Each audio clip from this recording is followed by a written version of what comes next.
ভর্তা বানাবো। তো চিংড়ি মাছগুলো তেলে নেব আর রসুন টেলে নেব।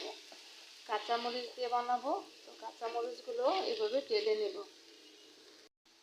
দিয়ে দেবো কয়েকটা কাঁচামরিচ। তো কাঁচামরিচ রসুন এদিক দিয়ে ভাজা ভাজা হবে আর এদিক দিয়ে চিংড়িগুলো ভাজা হবে। দিয়ে দেবো 2টা শুকনো মরিচ। তো কাঁচামরিচ আর শুকনো মরিচ দিয়ে ভর্তা যে কোনো বানালে খুবই মজা হয়। তো এগুলো সবগুলাই ভাজা ভাজা হবে। তো এখন সবগুলো একসাথে মিশিয়ে ভেজে নেব। প্রায় ভাজা হয়ে গেছে, আর একটু ভাজা হলে আমি নামিয়ে নেব। এখানে সবগুলো আমি তেল ছাড়া ভেজে নিয়েছি। তো এগুলো ভাজা হয়ে গেছে। বেশি শক্ত হলে আবার চিংড়ি মাছগুলো খেতে মজা হয় না।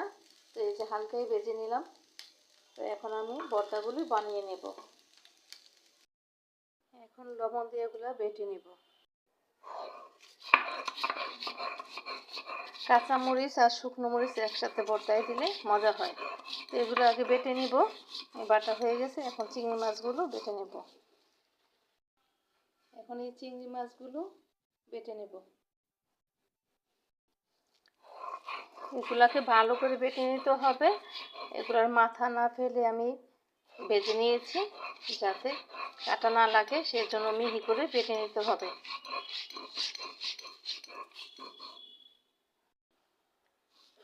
তো একটা চামচের দ্বারা এভাবে করে এনে বেটে নিতে হবে, না হলে হাতে কাটা লাগতে পারে। যতক্ষণ মিহি না হয় ততক্ষণ চামচ ব্যবহার করব এভাবে। আবারও বেটে নিব। এই চার কয়েকটা বাটা দিলে মিহি হয়ে যাবে। এই ভর্তাটা খেতে কিন্তু সেই স্বাদ। তো এই ছোটো চিংড়ির ভর্তা আমি প্রায় সময় বানাই, খেতে অনেক ভালো লাগে। তো এভাবে করে আমি মিহি করে মিহি করে বেটে নিলাম। এখন পেঁয়াজগুলো বেটে নেব। পুরোটাই মিহি হয়ে গেছে। এখন পেঁয়াজগুলো এভাবে কেটে নিয়েছি। পেঁয়াজগুলো আমি বেশি মিহি করব না। সব সময় আমি ভর্তার মধ্যে পেঁয়াজ মিহি করি না, একটু আস্তে আস্তেই রাখি, আদা বাটা রাখি, তো খেতে ভালো লাগে। তো আমি পেঁয়াজগুলোকে আজকে এভাবে করে নেব। আবারও আমি চামচ দিয়ে সবগুলোকে কেচে নিয়ে এসে তারপর আরেকটা বাটা দেব।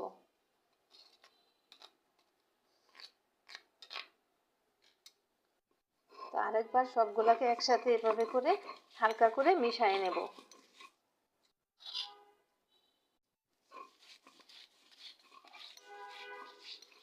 তো এখন এটার মধ্যে ধনিয়া পাতা বেটে নেব। এখন এই ধনিয়া পাতাগুলো বেটে নিব।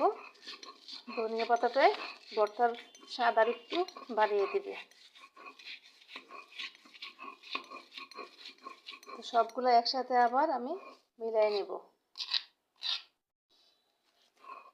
আবারও একসাথে সব এভাবে ডলে একসাথে মিশাই নেব, তাহলে হয়ে যাবে আমার ভর্তা। এই দেখেন, ভর্তা খেতে কার কার ভালো লাগে কমেন্ট করে জানাবেন। ভর্তাটা হয়ে গেছে, এখন আমি উঠাই নিব।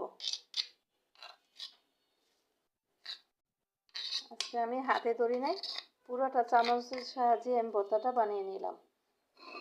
এই যে হাতে আমার ভরে নাই। এখন আমি ভর্তাটা উঠাই নেব।